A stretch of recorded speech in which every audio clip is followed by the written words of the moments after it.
My parents used my college fund to buy my sister a car and called it a smart choice. 3 months later, I walked into the shareholders' meeting as the majority owner. They went pale. "That's a beautiful car, Emma," my mother gushed, running her hand along the sleek red paint of my sister's brand new BMW. "You deserve this after all your hard work." I stood on our driveway, arms crossed, watching the little celebration unfold. Emma preened under our parents' attention, dangling her new car keys like they were made of solid gold. "My name is Olivia Mitchell, and at 24, I just washed my college fund by my younger sister her dream car. Isn't it perfect?" Emma squealed, her designer heels clicking against the concrete as she circled her new toy. "The dealership said it was the last one in this color. I just knew it had to be mine." Of course she did. Everything had to be Emma's. That's how it had always been in our family. Emma wanted, Emma got, even if what she wanted belonged to someone else.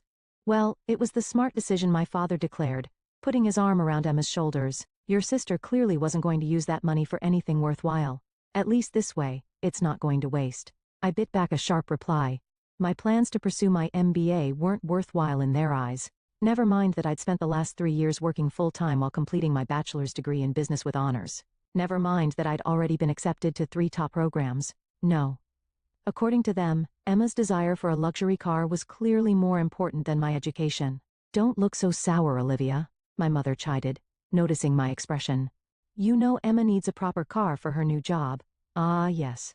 The prestigious job as a junior marketing assistant that our father had arranged for her at his company Mitchell Industries. The same company where I've been working my way up from the mailroom since I was 19, learning every aspect of the business from the ground up. But Emma couldn't possibly be expected to drive anything less than a BMW to her first real job.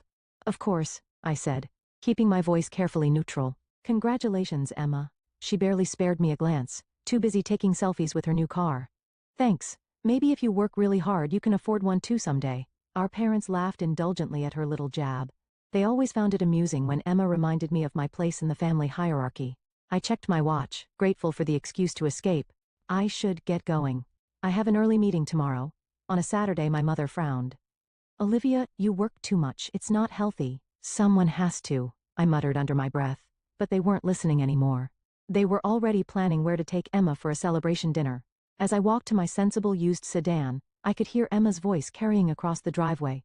"Maybe we should get the interior reupholstered in white leather. The black is so boring." I smiled slightly as I started my car. Let them have their little celebration. In 3 months at the annual shareholders meeting, they'd learn exactly what all those early morning meetings had been about. What my family didn't know, what they'd never bothered to ask, was that I hadn't just been working my way up through Mitchell Industries. I've been playing a much longer game. It started 5 years ago when I was 19 and had just started working at the company. I was sorting mail when I came across an interesting letter addressed to my father. It was from his old business partner, Stanley Wright, who had helped found Mitchell Industries, but had been bought out years ago when he ran into financial troubles. The letter was a desperate plea. Stanley was dying, and he needed to sell his remaining shares in the company. Shares my father didn't even know he still held. Stanley had kept them as a safety net, but now he needed the money for medical treatments. I should have delivered that letter to my father's office. Instead, I took it home and called Stanley myself. What followed was 6 months of careful negotiation using every penny I'd saved from my after-school jobs and a small inheritance from my grandmother. Stanley was grateful to find a buyer who pay a fair price, and even more pleased that it was someone who understood the company's history. "Your father's forgotten where he came from," Stanley told me during our final meeting. "He's forgotten that Mitchell Industries was built on hard work, not handouts. Maybe you can remind him someday." By the time I was 20, I quietly owned 15% of Mitchell Industries, but I didn't stop there. Over the next 4 years, I tracked down other minor shareholders, retired employees, early investors, anyone willing to sell. Every spare dollar I earned went into buying shares, always through a holding company I'd set up with the help of a trusted lawyer. Last month I had finally reached my goal, 51% ownership of Mitchell Industries. The paperwork was filed, the transfers complete, and in 3 months at the annual shareholders meeting, everything would become public. My phone buzzed as I drove home. A text from Emma. "Don't be jealous. Maybe if you hadn't wasted so much time in the mailroom, you'd have something to show for yourself too." I didn't bother responding. Let her enjoy her BMW. I had bigger things to worry about. The next morning I arrived at the office before dawn, just like I did every Saturday. The security guard, Joe, gave me his usual friendly nod. "Early as always, Miss Mitchell," he said, buzzing me in. "Your father know you're here." I smiled. "My father doesn't know a lot of things, Joe.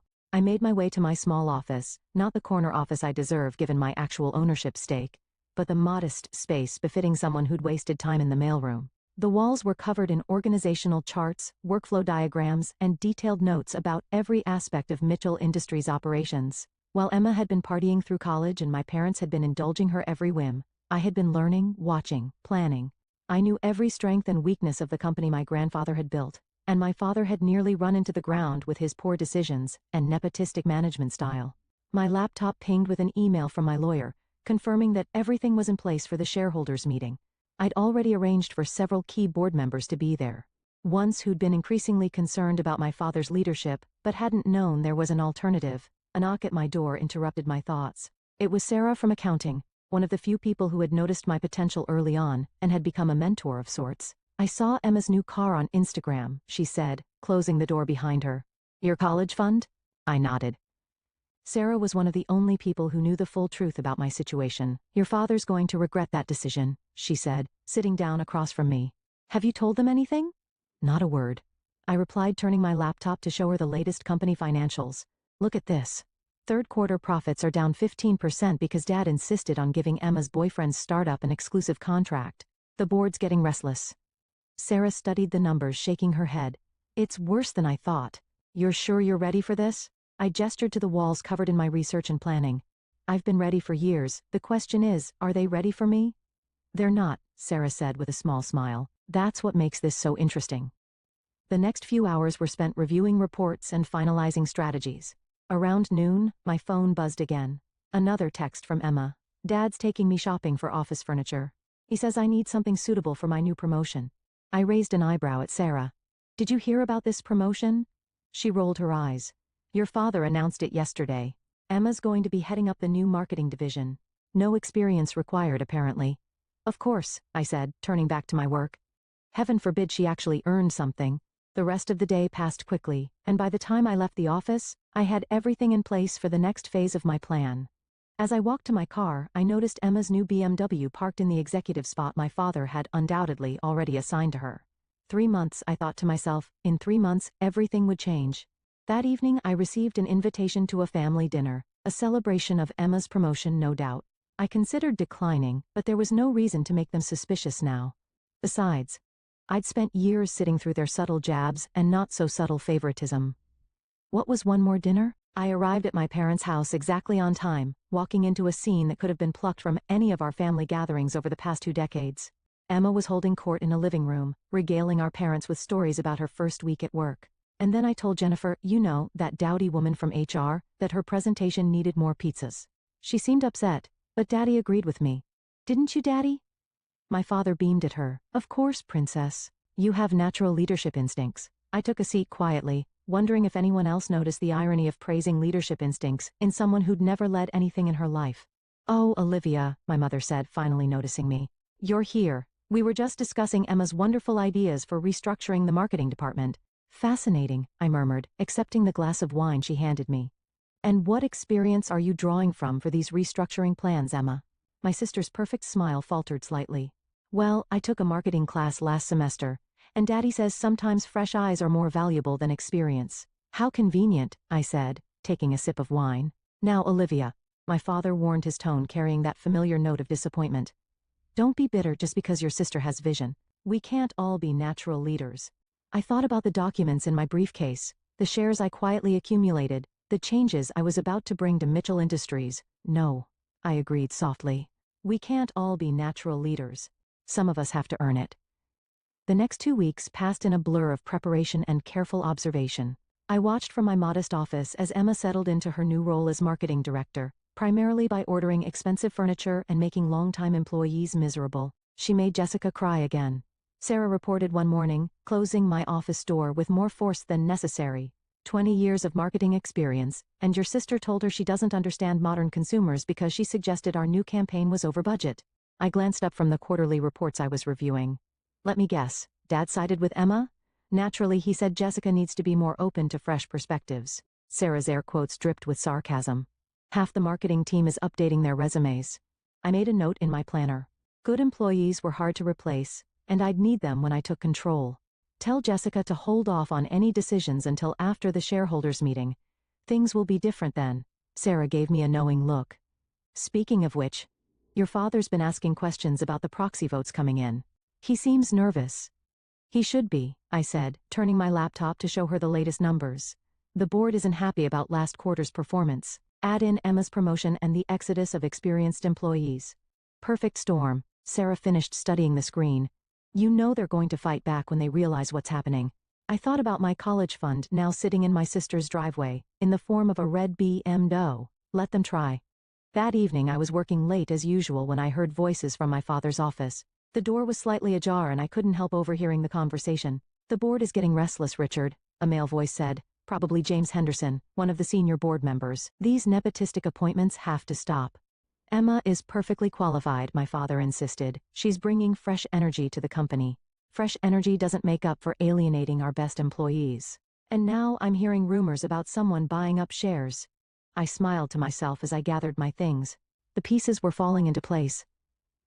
The next morning I arrived to find Emma in my office, perched on my desk like she owned it. There you are.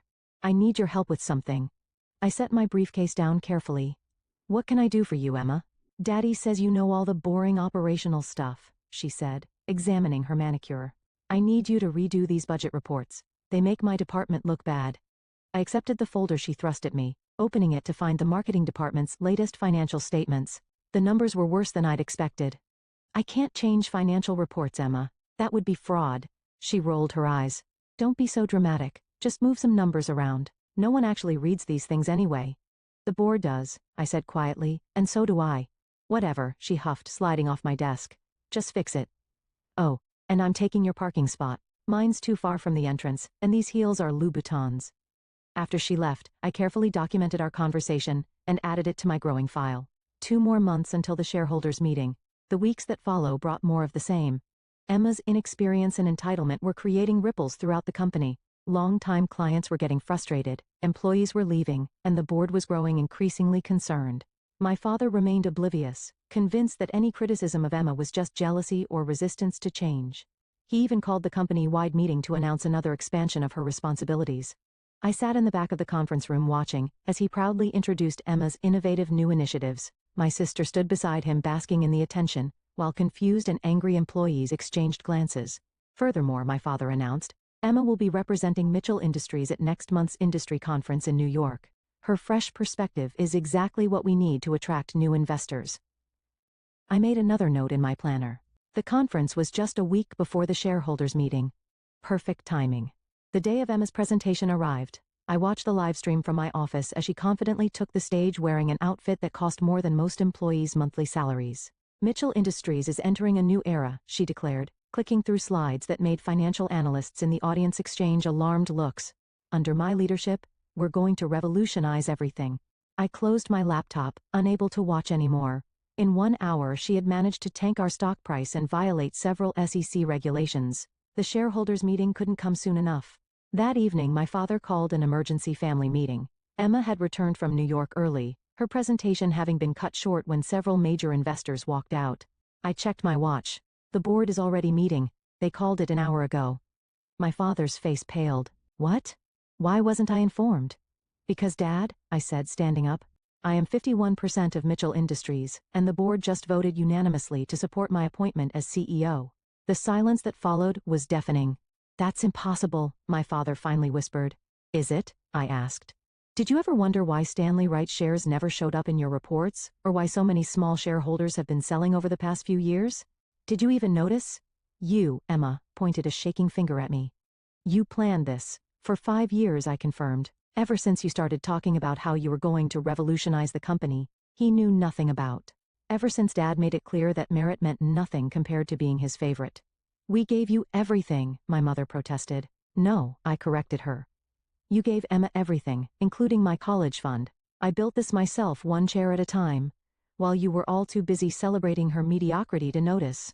My father stood up, his face red with anger. I won't allow this. You don't have a choice, I said, heading for the door. The shareholders' meeting is tomorrow at 9. I suggest you all be there. Professional dress code, Emma, no Louboutins. As I walked to my car, I could hear Emma's wails and my father's angry shouts. 5 years of careful planning of swallowing your insults and biding my time had led to this moment. Tomorrow, everything would change. The morning of the shareholders' meeting dawned bright and clear. I arrived at the office 2 hours early, taking a moment to appreciate the calm before the storm. The conference room was prepared, each place setting marked with detailed financial reports that told the story of Mitchell Industries' decline under my father's leadership. Sarah met me at the door, coffee in hand. "They're already here, your family. Your father's been trying to access the main conference room for the past hour." I smiled, accepting the coffee. "Good thing we changed the security codes last week. Are the board members ready? I'll confirm their attendance. And the press is gathering in the lobby."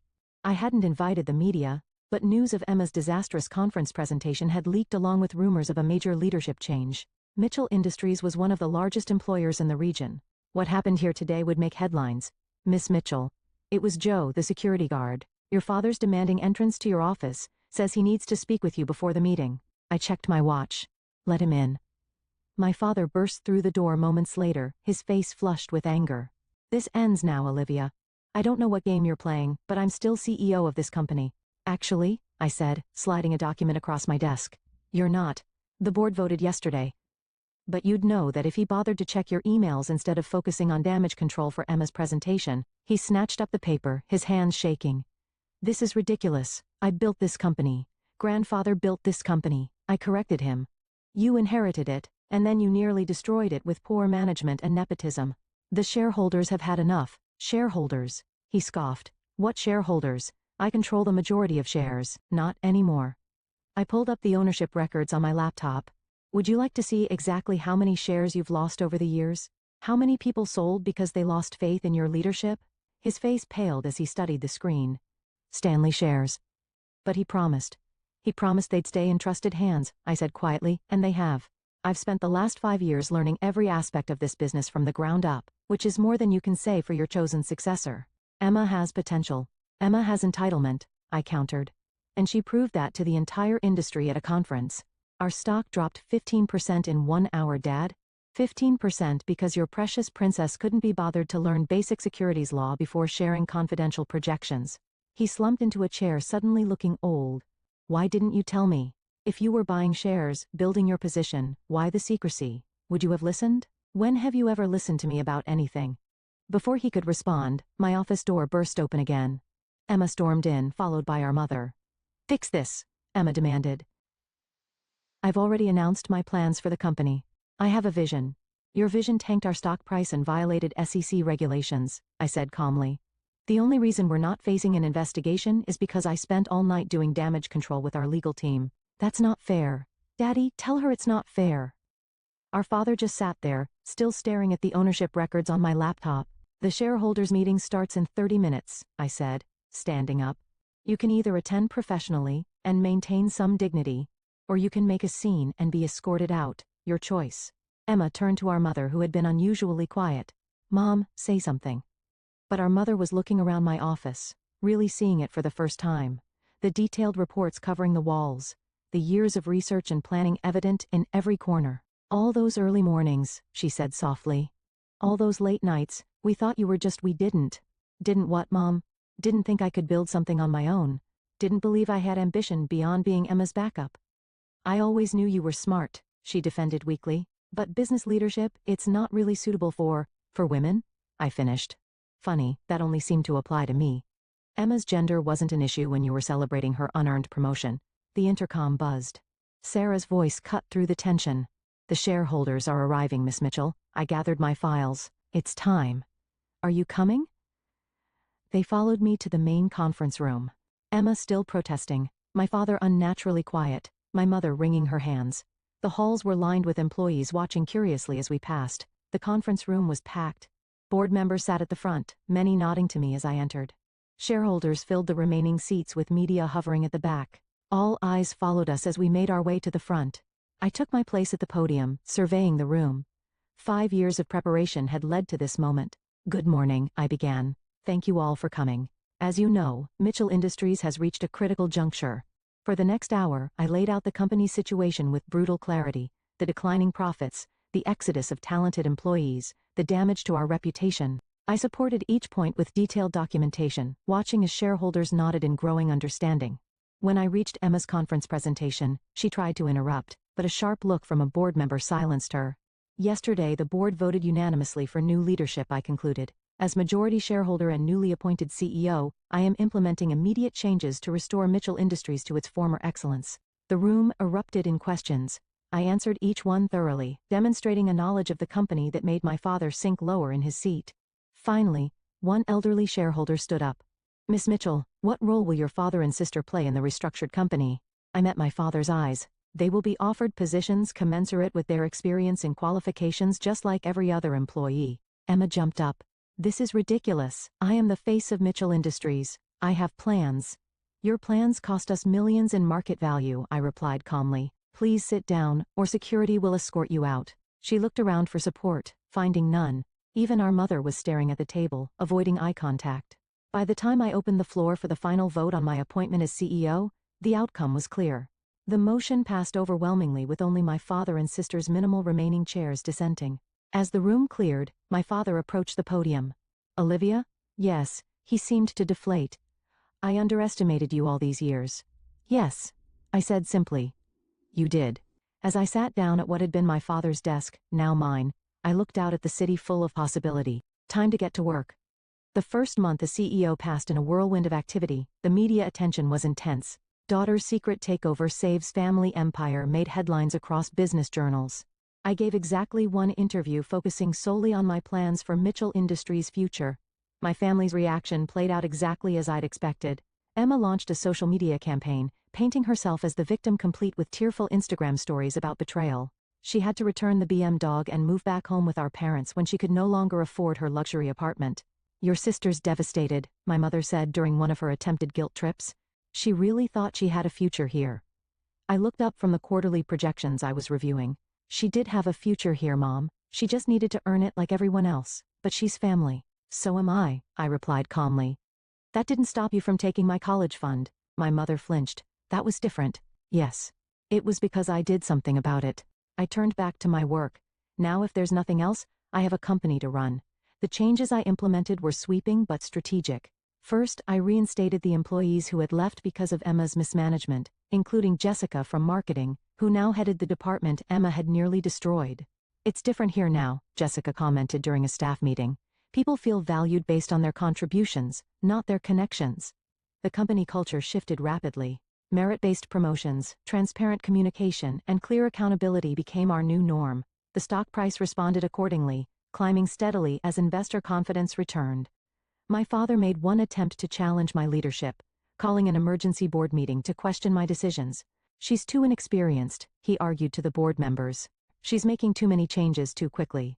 James Henderson, a senior board member, just laughed. Richard, in 1 month your daughter has accomplished more than you did in the past 5 years. The numbers speak for themselves.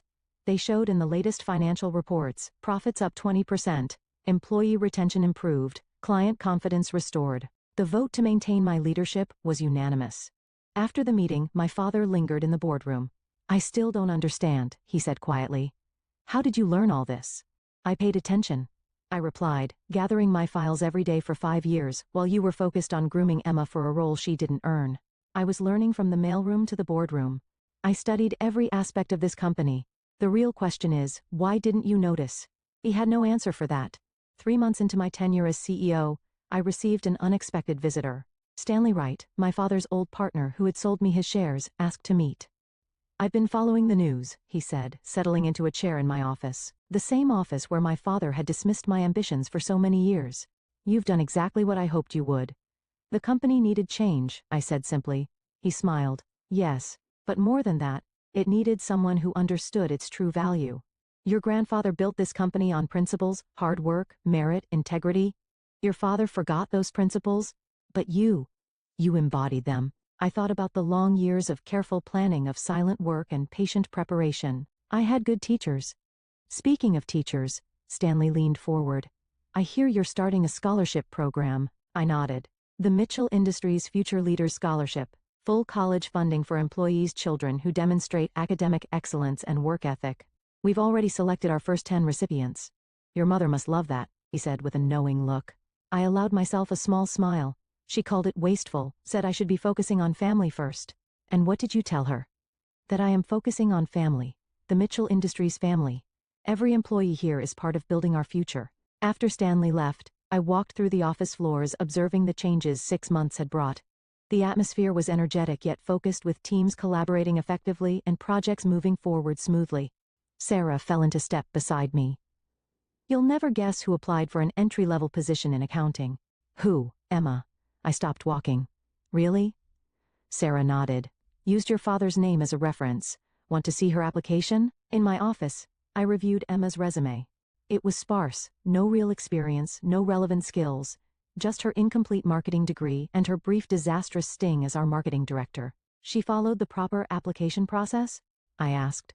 Surprisingly, yes. Though she did try to skip the skills assessment, claiming it was beneath her station. I thought for a moment, process her application like any other candidate. If she meets the basic qualifications, she can interview like everyone else. And if she doesn't, then she'll receive the same rejection letter we send all unqualified applicants. That evening I worked late as usual, reviewing plans for our upcoming expansion. A knock at my door revealed my mother. You look tired, she said, hovering in the doorway. You work too hard. Someone has to, I replied, not looking up from my documents. Emma's application, she really needs this job, Olivia. Her savings are running out, and your father, well, his consulting business isn't doing well. I finally met her eyes. Then she should make sure her application demonstrates she's qualified for the position. She's your sister. Yes. I agreed. And for years that was enough for this company. Not anymore. My mother sank into a chair. I don't understand you anymore. Where is this coldness coming from? It's not coldness, Mom. It's professionalism. Emma can earn her place here just like everyone else, just like I did. 2 days later, Emma's application was processed. She failed to meet 3 of the 5 basic qualifications for the position. Standard rejection letter? Sarah asked. I nodded. With information about our internship program and suggested courses at the local community college, like we send all underqualified applicants. The letter went out that afternoon. Emma's response was predictable. Angry social media posts about sisterly betrayal and family loyalty. I didn't respond. Instead, I focused on our latest initiative, a partnership with local colleges to provide work-study opportunities for business students. Real experience earned through merit and hard work. 6 months turned into a year. Mitchell Industries flourished under its new leadership, expanding into new markets and building a reputation for excellence and innovation. My father's consulting business struggled and eventually folded. He swallowed his pride and approached me about position. I have decades of experience, he said, sitting across from my desk. Yes, I agreed. But the company has changed. Are you willing to adapt to report to managers who might be younger than you? To earn respect rather than demand it. He stared at me for a long moment. You really have built something remarkable here. That night, as I prepared to leave the office, I passed the wall of company photos in the lobby. My grandfather's portrait hung in the center, his expression serious but kind. Next to it now hung a new photo, me at the shareholders' meeting, taking my place as CEO. Sarah appeared beside me. Your grandfather would be proud of the company? I asked. Of you, she corrected, for restoring what he built. I touched my grandfather's portrait gently. Merit over privilege. Excellence over entitlement. That's what he believed in. And that's what you restored, Sarah said. Look at what it's built. I had saved a company, but more importantly, I had transformed it. Together, we looked out over the lobby where employees were heading home after another productive day. They walked with purpose and pride, knowing their contributions were valued based on merit, not connections. This was my legacy, not just saving a company, but transforming it, creating a place where everyone have the opportunity to earn their success just as I had. My phone buzzed, an email from the scholarship committee. Next year's applications were coming in, each one representing someone ready to work for their dreams. Just like I had all those years ago in the mailroom, preparing for the day I would earn my place at the top. The future was bright, built on merit, not manipulation. Built on earning, not entitlement. Built on justice. Served not cold, but with unwavering principle.